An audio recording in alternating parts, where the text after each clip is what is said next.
আচ্ছা, একটা খুব ইন্টারেস্টিং বিষয় দিয়ে শুরু করা যাক। মানে আমরা তো সবাই সোশ্যাল মিডিয়া ব্যবহার করি, তাই না? হ্যাঁ, তা তো বটেই। প্রতিদিনের অভ্যাসে দাঁড়িয়ে গেছে। একদম। তো একটা ব্যাপার কি খেয়াল করেছেন?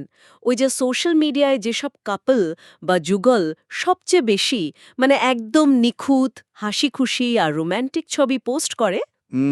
হ্যাঁ, যাদের দেখে মনে হয় পারফেক্ট কাপল। রাইট। কিন্তু গবেষণায় দেখা যায় যে বাস্তবে তাদের সম্পর্কের ভিতটাই সবচেয়ে বেশি নড়বড়ে হওয়ার আশঙ্কা থাকে। ও আচ্ছা, তাই নাকি? হ্যাঁ, মানে এটা আসলে এক ধরনের ওভার কম্পেনসেশন। অবচেতনভাবেই তারা বাইরের দুনিয়াকে দেখিয়ে ভেতরের শূন্যতা ঢাকার চেষ্টা করে। আর এই মোহময় নিখুঁত স্ন্যাপশটগুলো আমাদের মস্তিষ্কের সম্পর্কের একটা অবাস্তব মানদণ্ড তৈরি করছে। একদম ঠিক বলেছেন। তো আজকের এই ডিপ ডাইভে আমাদের লক্ষ্যই হল এই অবাস্তব চিত্রগুলোর মোহ ভাঙা। আমাদের হাতে আছে মাইকেল টডের লেখা অত্যন্ত আলোচিত একটি বই, রিলেশনশিপ গোলস। আমরা এটা নিয়ে একটু গভীরভাবে আলোচনা করব। দারুণ একটা টপিক। আসলে সোশ্যাল মিডিয়ার এই নিখুঁত ছবিগুলোকে আমি একটা সুন্দর উপমা দিয়ে বোঝাতে পারি। হ্যাঁ, হ্যাঁ, বলুন না। ধরুন, এগুলো হলো কোনো একটা ভবনের আর্কিটেকচারাল রেন্ডারিং বা 3D মডেলের মতো। মানে দেখতে চমৎকার, আলো বাতাস সব নিখুঁত। কিন্তু বাস্তবে সেটার কোনো অস্তিত্ব নেই, তাই তো? এক্স্যাক্টলি, সেটার কোনো কাঠামোগত ভিত্তি নেই। মানুষ যখন এই বাহ্যিক সৌন্দর্যের ওপর ভিত্তি করে সম্পর্ক তৈরি করতে যায়, যেমন ধরুন সঙ্গীর কেরিয়ার, দেখতে কেমন বা কত টাকা আছে, তখন তারা মূলত ভবনের নকশা দেখেই ভেতরে বসবাস করতে শুরু করার মতো একটা বড় ভুল করে। বাহ, দারুণ বলেছেন তো। অনেকটা যেন সিনেমার ট্রেলারের মতো। সিনেমার ট্রেলার মানে? এই ধরুন ট্রেলারে তো শুধু সিনেমার সেরা দৃশ্যগুলোই দেখানো হয়, তাই না? অ্যাকশন, রোম্যান্স, দারুণ সব জায়গা। কিন্তু পেছনের যে দীর্ঘ সংগ্রামের গল্প, শুটিংয়ের সময়কার কষ্ট বা বোরিং দৃশ্যগুলো, সেগুলো তো লুকানো থাকে। একদম। খুব সুন্দর একটা তুলনা দিয়েছেন। আর এখানে মাইকেল টড বইটিতে একটা বিষয় খুব জোরালোভাবে তুলে ধরেছেন। সেটা হলো সম্পর্কের মূল ভিত্তি। আচ্ছা, সেই ভিত্তিটা আসলে কি? উম, যে কোনো সুস্থ সম্পর্কের সবচেয়ে অপরিহার্য পূর্বশর্ত হল, মানে বইয়ের মতে, ঈশ্বরের সাথে মানুষের ব্যক্তিগত সম্পর্ক। ঈশ্বরের সাথে সম্পর্ক মানে আধ্যাত্মিক দিকটার কথা বলছেন? হ্যাঁ, যতক্ষণ পর্যন্ত একজন মানুষ তার নিজের জীবনের উদ্দেশ্য সম্পর্কে সচেতন না হচ্ছে এবং একটি উচ্চতর শক্তির সাথে মানে ঈশ্বরের সাথে তার সংযোগ স্থাপন না করছে, ততক্ষণ সে অন্য কোনো মানুষের সাথে একটি সুস্থ আর ভারমুক্ত সম্পর্ক বজায় রাখতে পারবে না। আচ্ছা, এটা শুনতে বেশ আদর্শবাদী মনে হচ্ছে। কিন্তু এর পেছনের মনস্তাত্ত্বিক কারণটা আসলে কি? মানে ধরুন দুজন মানুষ অত্যন্ত নিবেদিত প্রাণ, তারা একই ধরনের জীবনবোধ শেয়ার করে, হয়তো একসাথে প্রার্থনাও করে। এই ধরনের পরিস্থিতিতেও তো সম্পর্ক ভেঙে যাওয়ার নজির আমরা দেখি। হ্যাঁ, অবশ্যই দেখি। আর বইটিতে টি আর ভ্যালেরিয়ার যে গল্পটি দেওয়া হয়েছে সেটা এর খুব বড় একটা উদাহরণ। তাই তারা ঈশ্বরের সাথে সম্পর্ক এবং উদ্দেশ্যমূলক জীবনযাপনে খুবই নিবেদিত ছিল, কিন্তু একটা পর্যায়ে গিয়ে তাদের সম্পর্কটি মানসিক অশান্তি আর একে অপরকে নিয়ন্ত্রণ করার অস্বস্তিকর একটা লড়াইয়ে পরিণত হয়। কিন্তু কেন এমন হলো? সবকিছু তো ঠিকঠাকই ছিল মনে হচ্ছিল। কারণ তাদের পতনের কারণ কোনো বাহ্যিক সমস্যা ছিল না। আসলে তাদের সম্পর্কের অভ্যন্তরীণ ইকুয়েশনে একটা সূক্ষ্ম পরিবর্তন এসেছিল। আচ্ছা, কি রকম পরিবর্তন? একটা পর্যায়ে তারা নিজেদের জীবনের মূল তৃপ্তি এবং অর্থের উৎস হিসেবে ঈশ্বরের যে জায়গাটা ছিল সেটা একে অপরকে দিয়ে রিপ্লেস করে ফেলেছিল, মানে প্রতিস্থাপন করে ফেলেছিল। ও, বুঝতে পেরেছি। হ্যাঁ, মানে যখন কোনো মানুষ অন্য একজন মানুষের কাছ থেকে একদম সম্পূর্ণ আত্মিক তৃপ্তি বা নিখুঁত ভালোবাসা আশা করতে শুরু করে, তখন সেখানে প্রত্যাশার এক বিশাল পাহাড় তৈরি হয়। আর কোনো সাধারণ মানুষের পক্ষে তো ওই অসীম প্রত্যাশা পূরণ করা সম্ভব নয়, তাই না? তা তো বটে। আমরা তো রক্তমাংসের মানুষ, আমাদের সীমাবদ্ধতা আছে। ঠিক। ফলে যখনই ছোটখাটো ভুল ত্রুটি সামনে আসে, তখন হতাশা তৈরি হয়। সেই হতাশা থেকে জন্ম নেয় ক্ষোভ, আর শেষমেশ তা সঙ্গীকে নিজের মতো করে নিয়ন্ত্রণ করার চেষ্টায় রূপ নেয়। এই ব্যাপারটা আসলে একটা শহরের পাওয়ার গ্রিডের মতো, জানেন? পাওয়ার গ্রিড মানে? কিভাবে? এই ধরুন একটা গোটা শহরের বিদ্যুতের চাহিদা যদি মূল পাওয়ার প্ল্যান্ট থেকে বিচ্ছিন্ন করে পাড়ার একটা ছোট জেনারেটরের উপর চাপিয়ে দেওয়া হয়। ও, তাহলে তো জেনারেটরটা ওভারলোড হয়ে যাবে। একদম তাই। জেনারেটরটা ওভারলোড হয়ে বিস্ফোরিত হতে বাধ্য। মানুষ হলো ওই ছোট জেনারেটরের মতো। যখন কেউ তার সঙ্গীর কাছে ডিভাইন বা ঈশ্বরিক স্তরে নিঃস্বার্থ ভালোবাসা দাবি করে তখন সেই সঙ্গী তো এই প্রচণ্ড চাপের মুখে ভেঙে পড়বেই। এক্স্যাক্টলি। টিয়া এবং ভ্যালেরিয়ার ক্ষেত্রে ঠিক এই ওভারলোডটাই হয়েছিল। তারা ঈশ্বরের সাথে তাদের ব্যক্তিগত সম্পর্কের চেয়ে একে অপরের প্রতি সম্পর্কটাকে বেশি প্রাধান্য দিয়ে ফেলেছিল। রাইট। এটা যেন পাথরের উপর বাড়ি তৈরির বদলে বালির উপর বাড়ি তৈরির মতো অবস্থা। হ্যাঁ, আর ঠিক এই কারণেই মাইকেল টড সম্পর্কের একটা রোডম্যাপ বা নির্দিষ্ট পর্যায়ক্রমিক যাত্রার কথা উল্লেখ করেছেন। কারণ মানুষ যখন ওই মূল শক্তির উৎস থেকে বিচ্ছিন্ন হয়ে সরাসরি সম্পর্কে ঝাঁপিয়ে পড়ে তখন তারা এই রোডম্যাপের সবচেয়ে গুরুত্বপূর্ণ ধাপটাই এড়িয়ে যায়। আচ্ছা, এই রোডম্যাপে কয়টা ধাপের কথা বলা হয়েছে? বইটিতে সফল সম্পর্কের 6টি পর্যায় উল্লেখ করা হয়েছে। প্রথমে হলো সিঙ্গলনেস বা একাকিত্ব, আচ্ছা। এরপর ডেটিং, এঙ্গেজমেন্ট বা বাগদান, বিবাহ, ভালোবাসা এবং সবশেষে সন্তান। বাহ! তো এর মধ্যে সবচেয়ে গুরুত্বপূর্ণ ধাপ কোনটা বলছেন লেখক? এই পুরো প্রক্রিয়ায় লেখক সবচেয়ে বেশি জোর দিয়েছেন প্রথম পর্যায়টার উপর, মানে ওই সিঙ্গলনেসের উপর। সিঙ্গলনেস। কিন্তু আমাদের সমাজ তো সাধারণত এই পর্যায়টাকে একটা ওয়েটিং রুম বা অপেক্ষার সময় হিসাবে দেখে, তাই না? ঠিক বলেছেন। সমাজের ধারণা হল অন্য একজন মানুষের আগমনই যেন এই অপেক্ষার অবসান ঘটাবে। কিন্তু মাইকেল টড এটাকে সম্পূর্ণ ভিন্নভাবে দেখেছেন। তিনি এটিকে আত্ম-উন্নয়নের সবচেয়ে ক্রিটিক্যাল একটা সময় হিসেবে সংজ্ঞায়িত করেছেন। মানে সিঙ্গলনেস শুধু বসে থাকার সময় নয়, বরং নিজেকে প্রস্তুত করার সময়। একদম তাই। নিজের উদ্দেশ্য খোঁজার এবং ভবিষ্যতের সম্পর্কের জন্য একটা মজবুত ভিত্তি তৈরি করার সময়। এই ধারণার সাথে আধুনিক সফটওয়্যার ডেভেলপমেন্টের একটা অদ্ভুত মিল পাওয়া যায়। Software development? আচ্ছা, বুঝিয়ে বলুন তো। ধরুন, যখন কোনো বড় সফটওয়্যার তৈরি করা হয় তখন আলাদা আলাদা মডিউল বা অংশগুলো আগে একা একা তৈরি করা হয়। দুটো আলাদা মডিউল একসাথে যুক্ত করার আগে ডেভেলপাররা নিশ্চিত করেন যে প্রত্যেকটা মডিউল স্বাধীনভাবে একদম ঠিকঠাক কাজ করছে কিনা। হ্যাঁ, মানে সেগুলোতে কোনো বাগ বা ত্রুটি আছে কিনা সেটা চেক করে। রাইট। দুটো ত্রুটিপূর্ণ মডিউল যদি আপনি একসাথে জুড়ে দেন তাহলে তো পুরো সিস্টেমটাই ক্র্যাশ করবে। ও, দারুণ উপমা। মানুষের সম্পর্ক তো ঠিক একই রকম, তাই না? ওরকে জড়িয়ে পড়ে তাহলে সেটা তো পুরো সম্পর্ককেই বিষাক্ত করে তুলবে। এক্স্যাক্টলি। কিন্তু আমার একটা প্রশ্ন আছে, যে পর্যায়টি একটি সুস্থ সম্পর্কের জন্য এত বেশি জরুরি, মানুষ সেই সিঙ্গেলনেসকে এত ভয় কেন পায়? মানে কেন সবাই এই ডিবাগিং ফেজটা এড়িয়ে সরাসরি একটা সম্পর্কে চলে যেতে চায়? এর পেছনে আসলে সামাজিক কাঠামোর একটা বড় ভূমিকা আছে। সমাজ আর মিডিয়া প্রতিনিয়ত আমাদের মস্তিষ্কে এই ধারণা ঢুকিয়ে দেয় যে একা থাকা মানেই হলো অসম্পূর্ণতা। রাইট।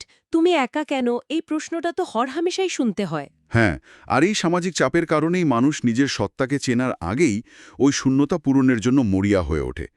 এই মরিয়া অবস্থা থেকেই জন্ম নেয় অপরিণত ডেটিং, যাকে মাইকেল টড বলছেন বিনোদনমূলক ডেটিং বা রিক্রিয়েশনাল ডেটিং। বিনোদনমূলক ডেটিং মানে জাস্ট টাইম পাস করা? অনেকটা তাই। এর মূল উদ্দেশ্য থাকে তাৎক্ষণিক আনন্দ বা ওই ডোপামিন হ্রাসটা পাওয়া। লেখক নিজের জীবনের একটা অভিজ্ঞতা শেয়ার করেছেন এখানে। আচ্ছা, কি অভিজ্ঞতা? তিনি বলেছেন যে শুধুমাত্র এই সাময়িক বিনোদনের জন্য ডেটিং করতে গিয়ে তিনি তার জীবনের সত্যিকারের ভালোবাসাকে প্রায় হারাতেই বসেছিলেন। এর ফলে তাকে বেশ হৃদয় ভাঙা কষ্ট পেতে হয়েছিল। ওহ, বুঝতে পেরেছি। তাহলে এর সমাধান কি? সমাধান হিসেবে তিনি উদ্দেশ্যমূলক ডেটিং বা ইন্টেনশনাল ডেটিংয়ের ধারণা নিয়ে এসেছেন। আচ্ছা, এটা কি রকম? এর সুবর্ণ নিয়ম হল, ধরুন যাকে বিবাহ করার কোনো ইচ্ছা বা সম্ভাবনা আপনার নেই তার সাথে ডেট করাটা সম্পূর্ণ অর্থহীন। বাহ, বেশ স্ট্রেট ফরওয়ার্ড একটা নিয়ম। আর এই উদ্দেশ্যমূলক ডেটিংয়ের ধারণা থেকেই তো বইয়ের সবচেয়ে আলোচিত অংশটা চলে আসে, তাই না? ওই যে টেলর এবং ব্র্যান্ডনের গল্প। হ্যাঁ হ্যাঁ, ঠিক ধরেছেন। ট্রান্সফরমেশন চার্চের ওই জুটি। তো লেখক এই জুটিকে পরামর্শ দিয়েছিলেন যে তারা যদি সম্পর্কে জড়াতে চায় তবে প্রথম 90 দিন তাদের কেবল বন্ধু হিসেবে মিশতে হবে। একদম, এটাই সেই 90 দিনের নিয়ম। কোনো রোম্যান্টিক সম্পর্ক নয়, কোনো শারীরিক ঘনিষ্ঠতা নয়, শুধুই সাধারণ বন্ধুত্ব। কিন্তু ধরুন, আজকের এই দ্রুতগতির সোয়াইপ ভিত্তিক ডেটিং অ্যাপের যুগে, যেখানে মানুষ কয়েক সেকেন্ডে সিদ্ধান্ত নেয় ডানে না বামে সোয়াইপ করবে, সেখানে টানা 3 মাস শুধু বন্ধু হিসেবে কাটানোটা কি একটু বেশি দীর্ঘ মনে হয় না? বাইরে থেকে দেখলে তো অবশ্যই দীর্ঘ মনে হয়। তাহলে এই 90 দিন কি মূলত একে অপরের অতীত ঘাটার একটা কৌশল, নাকি এর পেছনে অন্য কোনো বৈজ্ঞানিক বা যৌক্তিক কারণ আছে? এর পেছনের মনস্তাত্ত্বিক ভিত্তিটা আসলে অত্যন্ত শক্তিশালী। ধরুন, যখন দুজন মানুষ নতুন কোনো রোম্যান্টিক সম্পর্কে জড়ায়, তখন তাদের মস্তিষ্কে ডোপামিন আর অক্সিটোসিনের মতো হরমোনের বন্যা বয়ে যায়। হ্যাঁ, যেটাকে আমরা হানিমুন ফেজ বলি। রাইট। এই হরমোনগুলো তখন যুক্তিবাদী চিন্তাকে সাময়িকভাবে দুর্বল করে দেয়। মানুষ আক্ষরিক অর্থেই তখন প্রেমে অন্ধ হয়ে যায়। ও আচ্ছা, তার মানে তখন লজিক কাজ করে না। একদমই না। এই কেমিক্যাল রাশের কারণে সম্পর্কের যে লাল সংকেত বা রেড ফ্ল্যাগগুলো থাকে, সেগুলো আর চোখে পড়ে না। মানুষ অবচেতনভাবেই সঙ্গীকে খুশি করার জন্য নিজের আসল চরিত্র লুকিয়ে একটা কৃত্রিম রূপ ধারণ করে। বুঝতে পেরেছি। মানে নিজেকে পারফেক্ট হিসেবে প্রেজেন্ট করার চেষ্টা করে। হ্যাঁ, তাই লেখক এই ৯০ দিন শুধু বন্ধু থাকার যে পরামর্শ দিয়েছেন, তা মূলত মস্তিষ্ককে এই হরমোনের প্রভাব থেকে মুক্ত রেখে লজিক্যাল বা যুক্তিক সিদ্ধান্ত নেওয়ার একটা সুযোগ দেওয়া। তার মানে এই সময়টাতে তারা আসলে রোম্যান্সের মোহ বাদ দিয়ে একে অপরের কোর ভ্যালুস বা জীবনের মূল্যবোধগুলো যাচাই করতে পারে। ঠিক তাই।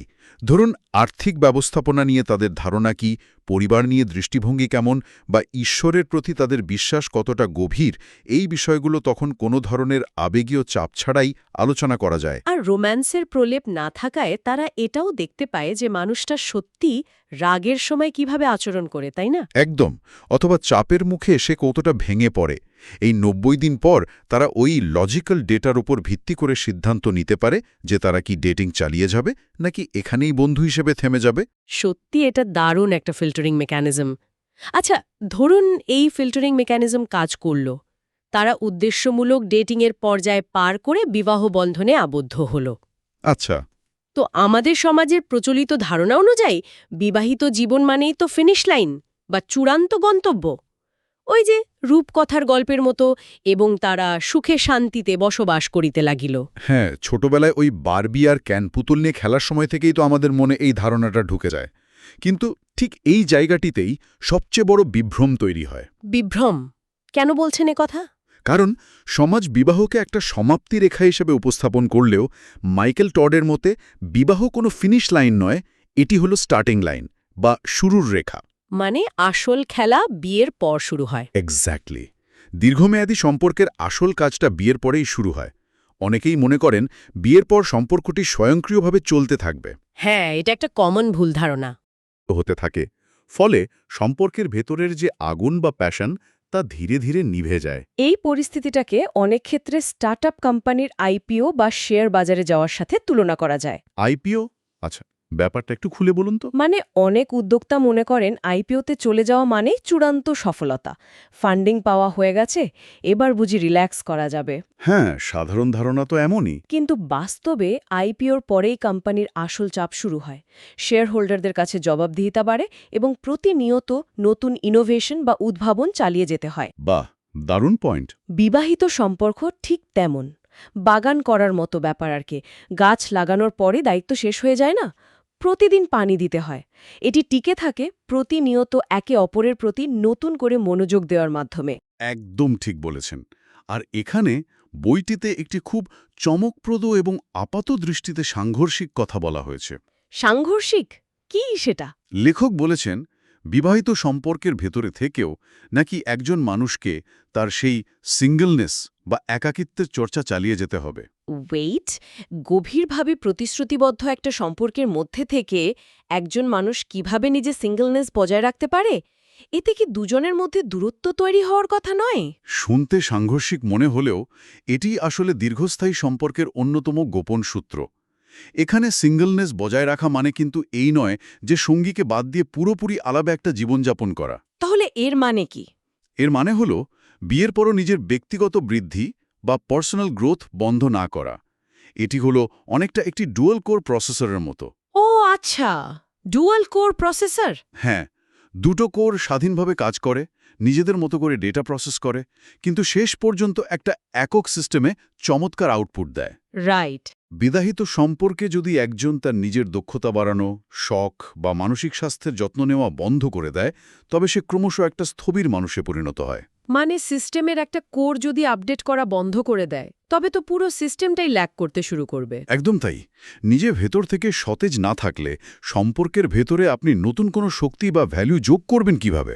অত্যন্ত যৌক্তিক একটা পয়েন্ট। আচ্ছা, নিজেকে প্রতিনিয়ত আপডেট রাখার পাশাপাশি বইটিতে কিন্তু আমাদের পারিপার্শ্বিক পরিবেশ নিয়েও একটি গুরুত্বপূর্ণ বিষয়ের অবতারণা করা হয়েছে। হ্যাঁ, ওই যে রিলেশনশিপ ইনভেন্টরি বা সম্পর্কের মূল্যায়নের কথা বলছেন তো? হ্যাঁ হ্যাঁ, আমরা সাধারণত আমাদের আর্থিক বিষয়াদির অডিট বা হিসাব নিকাশ তো করি, কিন্তু সম্পর্কের অডিট করার কথা কি কেউ ভাবে? সাধারণত ভাবে না, কিন্তু লেখক বলেছেন যে জীবনে থাকা মানুষদের একটা তালিকা করে দেখতে হবে তারা কি আমাদের জীবনে কোনো ভ্যালু যোগ করছে নাকি কমিয়ে দিচ্ছে, তারা কি আমাদের জন্য সম্পদ নাকি দায়। আচ্ছা, এই অডিটটা করা এতটা জরুরি কেন?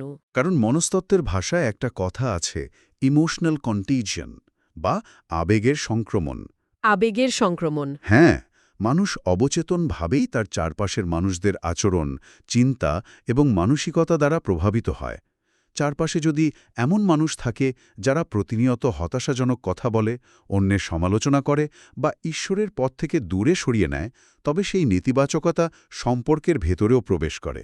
বুঝতে পেরেছে, মানে নেগেটিভ ভাইবস আর কি। একদম। তাই লেখক অত্যন্ত কঠোরভাবে পরামর্শ দিয়েছেন যে এই ধরনের এনার্জি ভ্যাম্পায়ার বা শক্তি শুষে নেওয়া মানুষদের জীবন থেকে ছেঁটে ফেলা উচিত। আর তার বদলে এমন মানুষদের সাথে সম্পর্ক গড়ে তুলতে হবে যারা একে অপরকে মানসিক এবং আত্মিকভাবে সমৃদ্ধ করে, তাই তো? এক্স্যাক্টলি। এটা মূলত নিজের জীবনের শক্তির অর্থনীতির ব্যবস্থাপনা করা। কাদের পেছনে শক্তি বিনিয়োগ করলে তা বহু গুণ হয়ে ফেরত আসবে এবং কারা সেই শক্তি শুধুই নষ্ট করবে সেই হিসাবটা রাখা জরুরি। একদম ঠিক। তাহলে আজকের এই ডিপ ডাইভ থেকে আমরা যে মূল ধারণাগুলো পেলাম তা একবার গুছিয়ে নেওয়া যাক। হ্যাঁ, চলুন। আমরা দেখলাম যে কোনো সম্পর্কের সবচেয়ে বড় ভিত্তি হল ঈশ্বরের সাথে নিজের সম্পর্কটা পরিষ্কার রাখা। এরপর আমরা জানলাম সোশ্যাল মিডিয়ার অবাস্তব প্রত্যাশা থেকে বেরিয়ে আসার গুরুত্ব সম্পর্কে। আর ওই যে সিঙ্গলনেসকে একটা সফটওয়্যার ডিবাগিং ফেজ হিসেবে দেখার বিষয়টা, সেটাও খুব ইন্টারেস্টিং ছিল। হ্যাঁ, যেখানে নিজেকে প্রস্তুত করতে হয়। এরপর আসে উদ্দেশ্যমূলক ডেটিং এবং সেই 90 দিনের ফিল্টারিং মেকানিজম, যা হরমোনের প্রভাব কাটিয়ে যৌক্তিক সিদ্ধান্ত নিতে সাহায্য করে। আর সব শেষে বিবাহ কোনো ফিনিশ লাইন নয়, বরং একটা ডুয়েল কোর প্রসেসরের মতো, যেখানে একসাথে থেকেও প্রতিনিয়ত নিজের আত্ম-উন্নয়নের কাজ চালিয়ে যেতে হয়। আর ঠিক এই জায়গাটিতেই মাইকেল টডের বইটির আসল সার্থকতা। এটি শুধু যুগলদের জন্য লেখা কোনো নির্দেশিকা নয়, বরং এটি প্রতিটি মানুষের জন্য নিজের উদ্দেশ্য খোঁজার একটা দারুণ ব্লুপ্রিন্ট। একদম। যখন কেউ নিজের জীবনের ভিত্তি এবং লক্ষ্য সম্পর্কে পরিষ্কার ধারণা রাখে, কেবল তখনই সে অন্য একজন মানুষের সাথে মিলে একটি টেকসই এবং অর্থবহ জীবন গড়ে তুলতে পারে। আজকের এই দীর্ঘ আলোচনা শেষে এসে একটা বিষয় খুব গভীরভাবে ভাবাচ্ছে। কি বিষয়? যুগ যুগ ধরে পপ কালচার বা সিনেমা তো আমাদের শিখিয়েছে যে সম্পর্ক মানেই হল একে অপরের শূন্যতা পূরণ করা। বিখ্যাত সেই সিনেমার সংলাপটার কথা মনে আছে, ইউ কমপ্লিট মি, বা তুমি আমাকে সম্পূর্ণ করেছ। হ্যাঁ হ্যাঁ, জেরি ম্যাগুয়ার সিনেমার সেই আইকনিক ডায়লগ। রাইট। কিন্তু আজকের এই পুরো আলোচনা কি সেই ধারণাকে একদম উল্টে দিচ্ছে না? তা তো বটে। হয়তো একটি নিখুঁত সম্পর্ক মানে দুটি অসম্পূর্ণ মানুষের একে অপরের শূন্যতা পূরণের গল্প নয়, বরং এটি হল সম্পূর্ণ আত্মসচেতন এবং আত্ম-উন্নয়নে বিশ্বাসী দুজন আলাদা মানুষের গল্প, যারা নিজেদের শূন্যতা ঢাকার জন্য একে অপরকে ব্যবহার করে না। বাহ, দারুণ একটা পার্সপেক্টিভ। বরং তারা প্রতিদিন সকালে ঘুম থেকে উঠে সম্পূর্ণ স্বাধীনভাবে একই পথে পাশাপাশি হাঁটার জন্য একে অপরকে বেছে নেওয়ার সিদ্ধান্ত নেয়। সোশ্যাল মিডিয়ার নিখুঁত ট্রেলার দেখে মুগ্ধ হওয়ার চেয়ে বাস্তবের এই কঠিন কিন্তু সুন্দর পথ চলাটা অনেক বেশি অর্থবহ। একদম একমত আপনার সাথে।